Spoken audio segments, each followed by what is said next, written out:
అక్షయ తృతీయ రోజు నీటి కుండ దానం ఇస్తే చాలా మంచిది. సమస్త గ్రహదోషాలు తొలగిపోతాయి.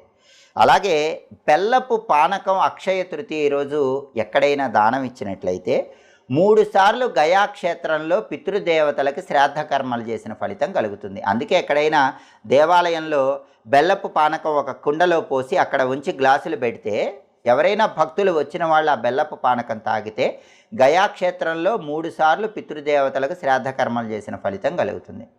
అదేవిధంగా అక్షయ తృతీయ రోజు ఎవరికైనా భోజనం పెడితే చాలా మంచిది. పేదవారికి కానీ ఇంట్లో పనిచేసుకునే వాళ్ళకి కానీ భోజనం పెట్టడం ద్వారా సమస్త దోషాలు తొలగిపోతాయి.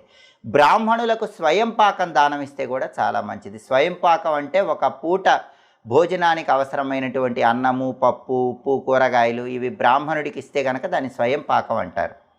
బియ్యము, పప్పు, ఉప్పు, కూరగాయలు ఇవి బ్రాహ్మణుడికి ఒక పూట